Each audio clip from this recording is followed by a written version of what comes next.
अपशिष्ट प्रबंधन एवं प्रशिक्षण केंद्र में निरीक्षण करने पहुंचे पंचायत राज मंत्री।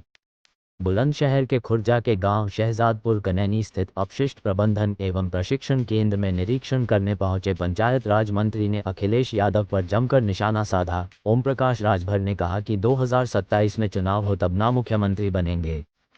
शिवपाल यादव के रेड क्रॉस वाले बयान पर बोले कि यह वही शिवपाल हैं जो कहते थे कि समाजवादी पार्टी गुंडों, चोर और भूमाफियाओं की पार्टी है। ओम प्रकाश राजभर ने कहा कि भारतीय जनता पार्टी लीडरों की पार्टी है और समाजवादी पार्टी लोडरों की पार्टी है। सपा और कांग्रेस के गठबंधन पर भी ओम प्रकाश राजभर ने जमकर निशाना साधा। देखिए खबर निष्पक्ष वार्ता समाचार पर।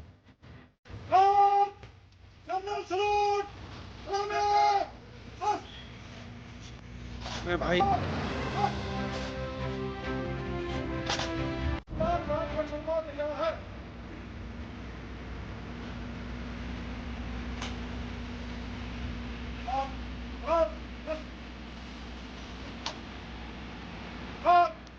खड़ा रहेगा।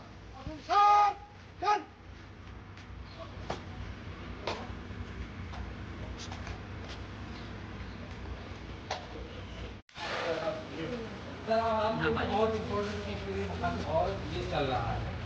मैं चाहता हूँ आपको आप मुझे बताएं इस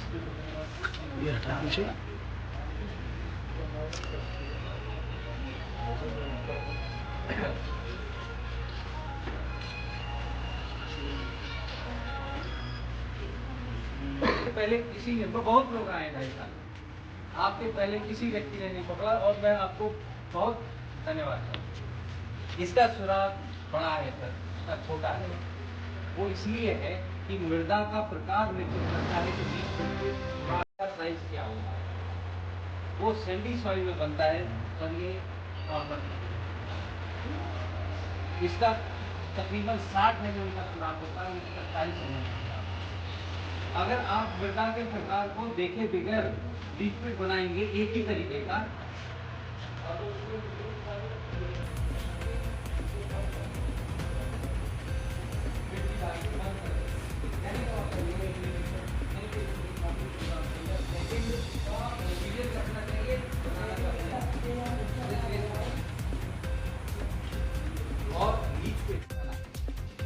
और वही चीज फूड चेन के अंदर चली जाती है।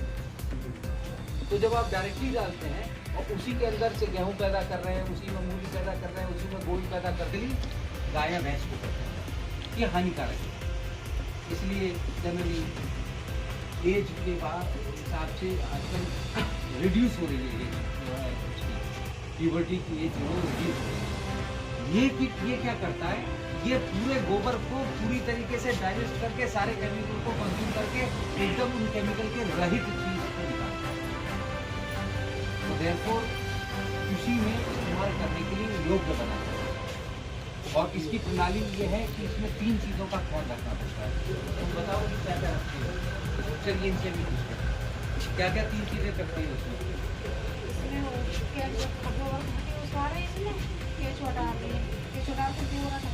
पानी डाल या नवीन मिल सके और जब आप बन जाना जैसे हाथ डाल लें ताकि यहाँ पर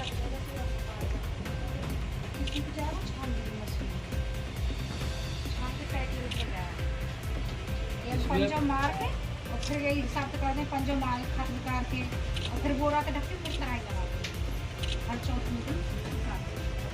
3 चीज़ें उसका एरेशन इम्पोर्टेंट है, जो कि पंजे से करते हैं। पंजा दिखा दें एरेशन बहुत महत्वपूर्ण है। तो डार्क एरिया बहुत है, कैसे दिखा दो अगर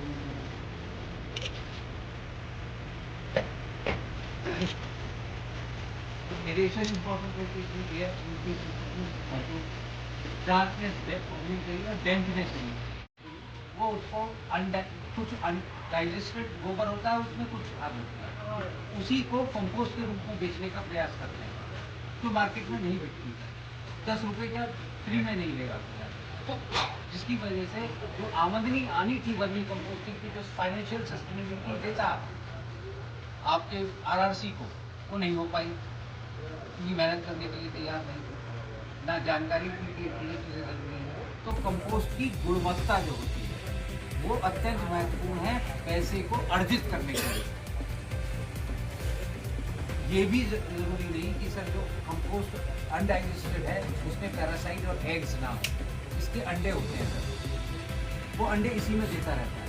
इसकी लाइफ जो है हमारी 60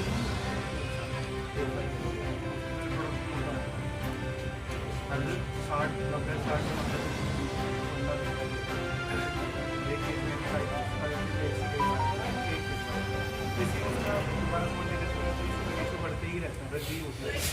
तो जब ये वर्मी कंपोस्टिंग का पूरा प्रोसेस हो रहा है तो इसमें सिर्फ आधी मीटर लाइट योग्य नहीं है, उसके साथ साथ जो केचुआ है उसकी मार्केट रेट 300 रुपये पर केजी की रेट मिनिमम 500 रुपये तक जाती है, तो उससे आमदनी बड़ी सुंदर है।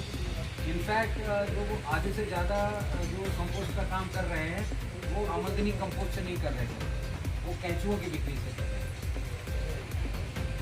तो केचुए आपने बचाए नहीं, एरेशन नहीं किया, पंजा नहीं मारा, तो डैम्प नहीं रखा, आपने उसको कवर करके नहीं रखा, एक और चीज़ से बचाना पड़ता है। तो ये तुम बताओ ना कि चूहों से बचाना पड़ता है और पक्षियों के लिए बड़ी स्वादिष्ट चीज़ है।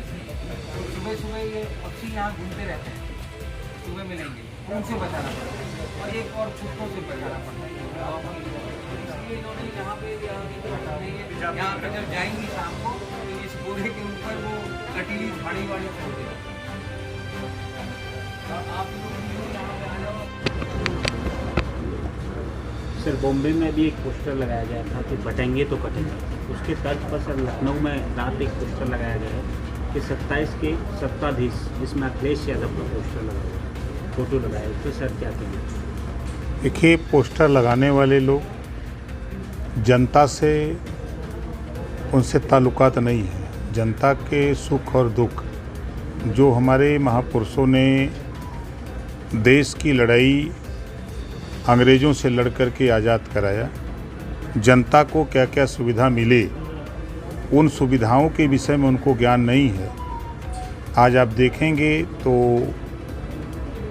लगभग 10 साल से जो सपना ग्राम स्वराज का राष्ट्रपिता महात्मा गांधी जी ने देखा था, जो उनकी कल्पना थी, जो सोच थी, उस सपने को साकार करने के लिए हमारे देश के प्रधानमंत्री माननीय नरेंद्र मोदी जी अपने जन्मदिन के अवसर पर और गांधी जी के जन्मदिन पर एक 15 दिन एक लोगों को मानसिक रूप से तैयार करते हैं कि जो स्वच्छ भारत मिशन है उस पे हम सब लोग मिलकर काम करें।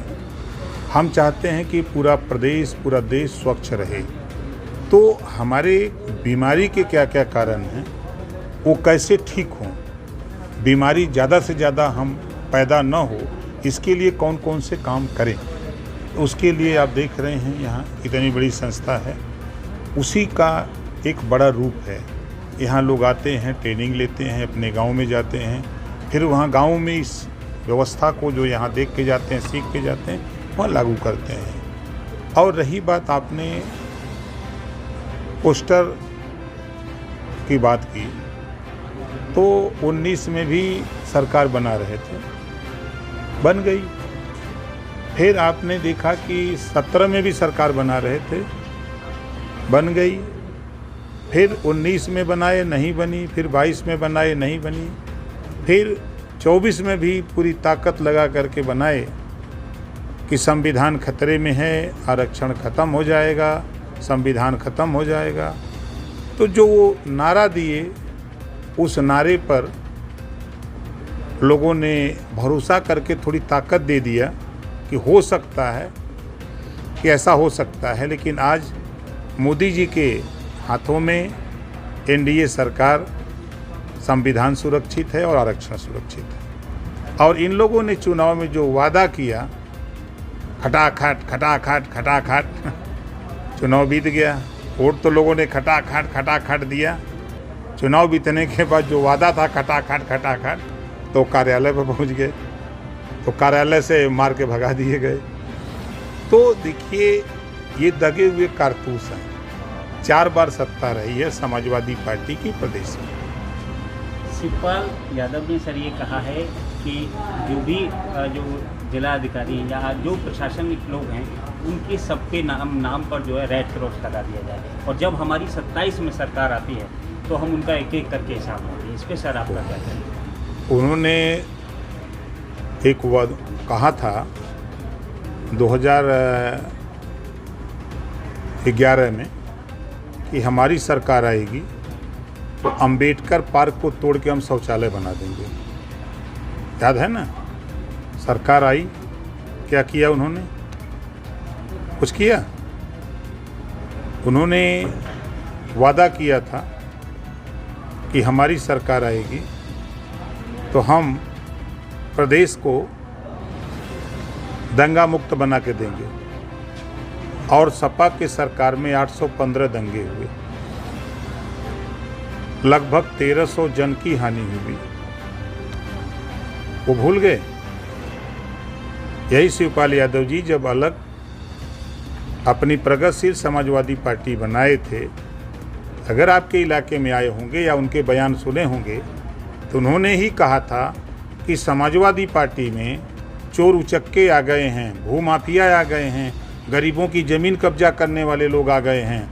यहाँ तो अब ये समाजवादी पार्टी वो पार्टी नहीं रह गई, ये चोर उचक्कों की पार्टी, गुंडा माफियाओं की पार्टी हो गई है। ये शिवपाल जी ने ही कहा था, मैं नहीं कह रहा हूँ, ये बात शिवपाल जी ने ही कहा था बार बार। अभी मैं मोबाइल में उनका वीडियो दिखा दूँ कि बोल रहे हैं।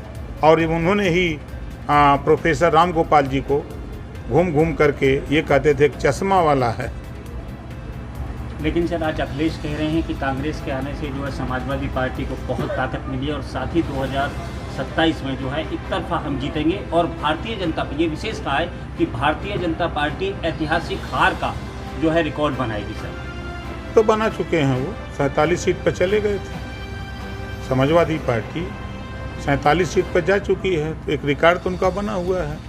आप देखिए, आपको बता दें कि शिक्षा का स्तर हर जाति और धर्म में धीरे धीरे काफ़ी डेवलप हो गया है। अब नफरत की राजनीति नहीं, भाईचारा और हिस्सेदारी की बात हो रही है। खुद अखिलेश यादव जी मुख्यमंत्री थे। 3 सितंबर 2013 को हाई कोर्ट ने कहा कि 27% आरक्षण पिछड़ों को बांट करके उत्तर प्रदेश सरकार दे। हाई कोर्ट के आदेश को इन्होंने नहीं माना। इन्होंने ही जो संविधान की बात करते हैं, शेड्यूल कास्ट शेड्यूल ट्राइब्स के प्रमोशन में आरक्षण खत्म किसने किया था? समाजवादी पार्टी ने खत्म किया था। दलित महापुरुषों के नाम से गरीबों के विकास के लिए योजनाएं जो बनी थी उसको खत्म किसने किया? समाजवादी पार्टी ने खत्म किया। और किस कांग्रेस के दम पर? जिस कांग्रेस का उत्तर प्रदेश में 2 MLA हों, उसकी बात करते हैं। यही समाजवादी पार्टी के लोग कांग्रेस को जब पहली बार गठबंधन किए थे 17 में, तो उन्होंने कहा था कि हमारी भूल थी कि हमने कांग्रेस से गठबंधन किया था।